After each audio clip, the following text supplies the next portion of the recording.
Good morning বাউন্ডুলা family. আমি একটু রাস্তায় বেরিয়েছিলাম, এদিকে বাড়ি এসে দেখি দিদি নিজের খাবার দিদি নিজে নিয়ে খেয়ে যাচ্ছে। ওদিকে মাকেও খেতে দেয়নি, আমাকেও খেতে দেয়নি, না দিয়ে একা একা ব্রেকফাস্ট করে নিল।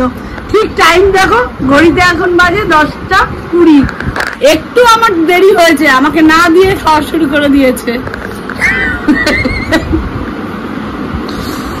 এখন আমি গেছিলাম একটু সবজির খোঁজে, কিন্তু সবজিওয়ালা পেলাম না, মানে সবজিওয়ালা পেয়েছি, এঁচড় পাইনি। এখন যতক্ষণ এঁচড় না আসবে, এঁচড় চিংড়িও আমাদের বাড়িতে হবে না। যতক্ষণ এঁচড় চিংড়ি না হবে কোনো রান্না হবে না আজকে। এখন দেখি খুঁজে বেড়াই কোন গাছে এঁচড় আছে। কালকে তো কলকাতার সাইডে বৃষ্টি হলো, আর আজকে হয়েছে আমাদের এদিকে বৃষ্টি পড়ছে। যাই হোক, তারপরে এখন আমার টিফিন নিয়ে আমি বসলাম। এই যে সাবু মাখা মাসি দিয়ে গেল, তাই আমি একটু সাবু মাখাই খাই আজকে। রুটিটা খাবো দুপুরে রোজকার মতন, এমনিতে ব্রেকফাস্ট খাই না। আর তারপরে আজকে আবার সাবু মাখা যখন হয়ে গেছে, তাহলে খেয়ে নিই এটা। রুটি তো দুপুরে যা হয়। আমি ব্রেকফাস্ট করি সেটা বলো আগে তো। আমার আবার তুই খাস না? তুই খাস তো? ওই যে দেখেছো আমি যে খাই না, দেখেছো? বাসি রুটি পটল আলুর তরকারি। আচ্ছা, আমি পরশুদিন খেয়েছি। আমাদের টিফিন করা নিয়ে ঝামেলা।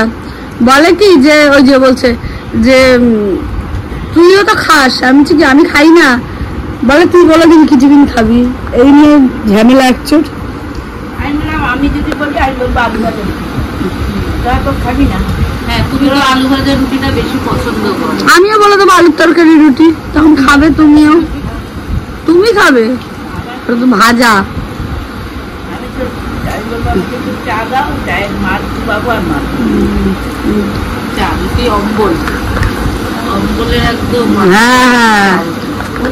তর্ক ছাড়বে না, এত রোগ তর্ক ছাড়বে না। চা রুটি যত আজাইরা খাবার, তারপরে কি তেলে ভাজা আলু ভাজা, ওই দিয়ে রুটি। তরকারি খাবো না, হলুদ দিয়ে রুটি, তেলে ভাজা, আলু ভাজা, আবার আরেক বলে হলুদ দিয়ে রুটি। আমি তাই শুনলাম। যাই হোক, এরা সব কানে কানে কম শুনছে, আমার পাল্লায় পড়ে।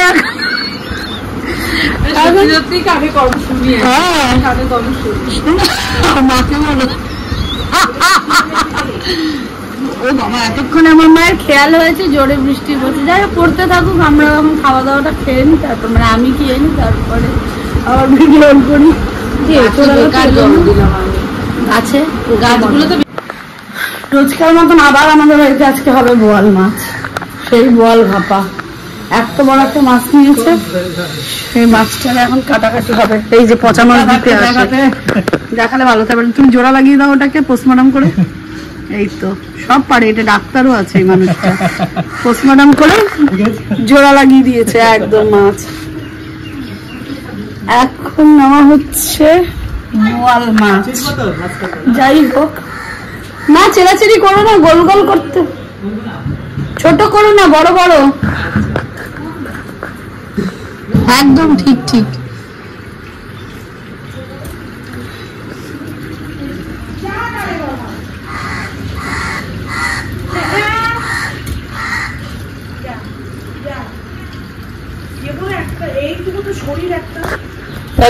মাছ টাছ নেওয়া হচ্ছে, নেওয়া হোক।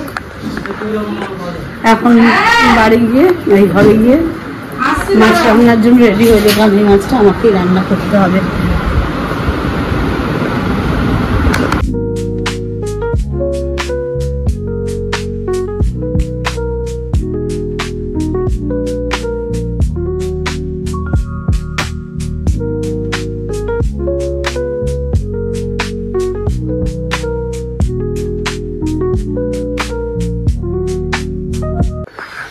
আমার ছেলের উপরে আসলাম, উপরের অবস্থাটা যা করে রেখেছে ওর ঘরটাকে।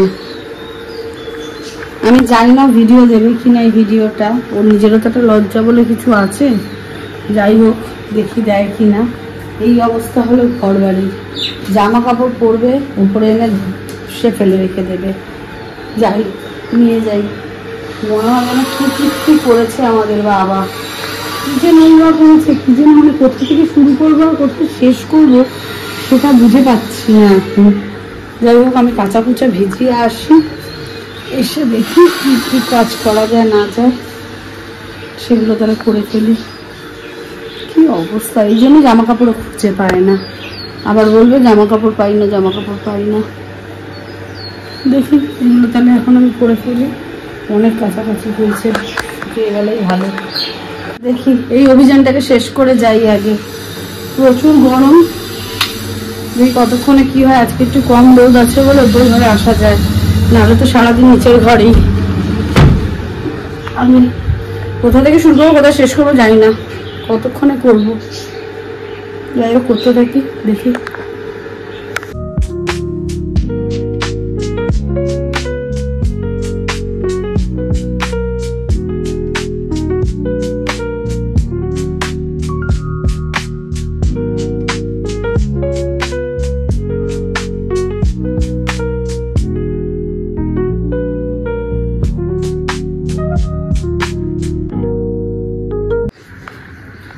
ঘরটা একরকম ছিল, ঘরটা পরিষ্কার করার পরে এই অবস্থা এসছে। কত সুন্দরভাবে থাকা যায় ঘরটার মধ্যে, কিন্তু আমার ছেলে আর আমার বাপ দুটোতে মিলে ঘরটাকে কিভাবে নোংরা করবে সেই চেষ্টা করতে থাকে। এখানে করে গেলাম, দেখি কতদিন মানুষের মতন মানুষের থাকার যোগ্য থাকে। যদি যোগ্য থাকে তাহলে পরে শোয়া যাবে আইদার। এবার দুটোকে দিয়ে পরিষ্কার করাবো। নেব এছন নেব, ওর বাবা কানে শোনে না, আমি নিয়ে নিই, দাও দেখি। না না না না, আর লেবু নেবো, লেবু দাও, এটা রেখে আসি আগে। এই কেটে দিলে না, খোসা খোসা কেটে দাও, সব কটা লাগবে না, দুটো দাও। আরে কতগুলো দিচ্ছে, ওরে বাবা থ্যাংক ইউ। আচ্ছা একটা ওই গাছের বাটিটার মধ্যে রাইস রয়েছে না কতগুলো, এবার এটাতে তো মাছ দেবো, এবার ওটা পাকা না করে এটাকে কিছু করতে পারবো না। ওহো কষানোও হলো না, ঠিক আছে এটা 15 মিনিট হতে থাক, তারপরে ওটা দেখছি পাকা করি কিছুতে। মাছ কমপ্লিট হয়ে গেল, ভাতটা গরম করতে দিয়েছি, ভাতটা গরম হয়ে গেলে আমাদেরটা রেডি করবো, ভাতের বাটিটাকে ফাঁকা করব, করে আমাদের মাছটাকে দিয়ে দেবো এবার, বলেই কমপ্লিট। বাকি রান্না দিদি করে নিয়েছে, আর আমি শুধু এই মাছ বোয়াল ভাপাটা করার জন্য আমি করে নিই, তারপরে যাবো স্নানে, নালে বসিয়ে দিয়ে যাবো গিয়ে স্নানে। খুব গরম লাগছে উপর ঘর পরিষ্কার করতে গিয়ে, যাই হোক করতে থাকি। সর্বনাশ করেছে, তার মধ্যে বাবা চলে গেছে স্নানে, হয়ে গেল আজকের মতন। আর এখন আবার আজকে বিকেলে আছে ডায়ালিসিস, আছে 6:30 থেকে, কিন্তু মাকে বলেছি 6টা, মা প্রচুর লেট করে, নালে দেখি আগে আগে বেরোতে পারলে ভালো, গাড়ির জ্যাম ঠ্যামগুলো পড়ে না। দেখি কখন কি হয়। বাটা হয়ে গেছে, শুধু এই মাছের বাটিটার জন্য অপেক্ষা করি, ভাতের বাটিটার জন্য অপেক্ষা করছি, ওটাকে অন্য জায়গায় ফাঁকা করবো, হয়ে গেছে নিয়ে আসি। মেশিন কাঁচা কমপ্লিট হয়ে গেছে, জানি না কি কাঁচা হলো না হলো, আজকে কাছাকাছি কমপ্লিট হয়ে গেছে। ওদিকে দিদি বানাচ্ছে তরকারি, রাতের তরকারিটা একটু খাবার দাবার আজকে একটু অন্যরকম, উল্টো পাল্টা খেতে ইচ্ছে করেছে, যাই হোক চাদর ফাদরগুলো তুলে দিয়ে আসতে হবে ছাদে। আমি কিছুই কাঁচা হচ্ছে, মাটি শেষ, ভেবেছিলাম আমার জামাটাও দিয়ে দেবো, ওটা হবে না মনে হয়। বাবারে হয়ে গেল। এই তুই আমার সবসময় জামার উপরে বসিস কেন? লক্ষ্মীর বাড়ি দেবো, নিচে বসতে ভালো লাগে না।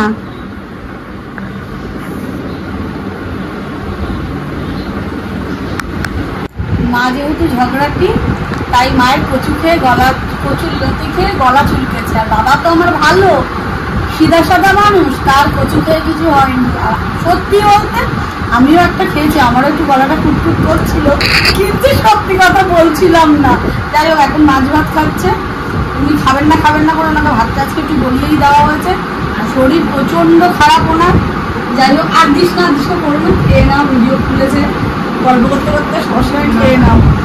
এখন ভাত আর ঝরে পড়ছে না সেদিনের পর থেকে, ভাত এখন মাথা মাথা হয়ে গেছে গরম যাবে।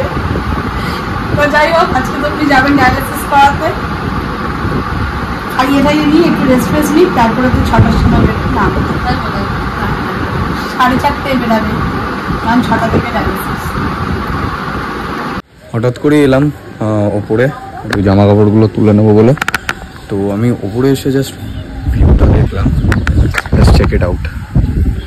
এরকম ভিউ বিশাল। আজকে বাজেভাবে বৃষ্টি হয়ে শুরু হবে, মানে ওই সাইড দিয়ে আসছে বৃষ্টিটা, এই সাইডটা মোটামুটি আছে, মাথার ওপরে পুরো কালো মেঘ। যাই হোক, এখন জামা কাপড়গুলো তুলি। এখন যদি বাই চান্স বৃষ্টিটা বেশি জোরে নেমে যায়, তখন গিয়ে দিদাকে একটু ডায়ালিসিস নিয়ে যাওয়াতে একটু প্রবলেম ক্রিয়েট হবে। এখন দেখা যাক কি হয়। বাট ওয়েদারটা মানে টপ নচ, পুরো হেভি লাগছে দেখে। পড়তে যাওয়ার আগের মুহূর্তটা এরকমই থাকে। এই এই এই দেখ দেখ, এই গুটো এটা নিয়ে যা। এই 4 কাপড় হয়ে গেছে, পড়তে যাওয়ার আগের মুহূর্তটা এরকম নেতানি পাপড় হয়ে যায়। ভাল লাগছে দেখতে তোকে। যাই হোক, মাকে বেরিয়ে গেছি এখন হসপিটালের জন্য। আজকে আমার ডেট পড়েছে, জানি সেটা যে ডায়ালিসিসে যাবো। সকালেই বলেছিলাম, দেরি হয়ে গেছে অনেকটা বের হতে। দিয়ে তো আসি, তারপরে দেখি রাস্তাটা তো এখন ফাঁকাই আছে। সোদপুরে এসে গেছি সেই বৃষ্টির মধ্যে, এই দোকানেই আবার জুস খেতে। যাই হোক, আজকে এসেছে বাবা, আমাদের বাউন্সার আর আমার ছেলে। মা গেছে তো হসপিটাল, আমরা আসার পথে এবার সোজা বাড়ি। কি যেন একটা হয়ে যাচ্ছে। আমাদের তো ইয়ে নিয়ে যাবি, পার্সেল নেবো।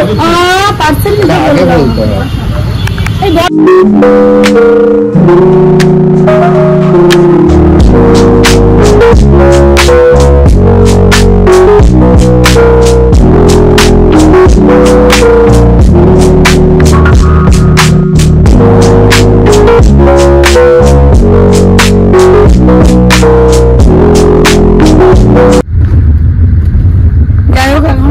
এই রাস্তায় চলে এসেছি, কারণ হসপিটাল থেকে বেরিয়ে ফোন করা হয়নি। কারণ মা আজকে হসপিটালে প্রচুর শরীরটা খারাপ হয়েছিল, ওখানে ইঞ্জেকশন দিয়েছিল, সব মেডিসিন ওরাই অ্যারেঞ্জ করে দিয়েছে। পরে আমরা যাওয়ার পরে আমাদেরকে বললো। যাই হোক, এখন মোটামুটি একটু ভালো আছে, কিন্তু ব্যাক পেনটা মায়ের এখনো পর্যন্ত রয়েছে।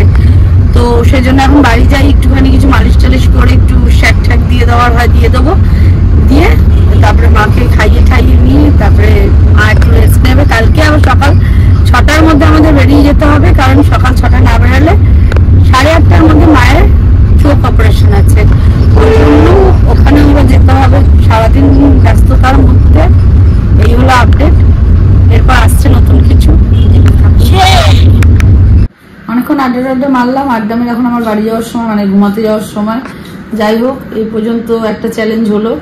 এইটা পরের এপিসোডে কি পরের ইয়েতে দেখা যাবে, ব্লগে দেখা যাবে। এই পর্যন্ত যদি ব্লগটা ভালো লেগে থাকে, do like, comment, share and subscribe. Good night.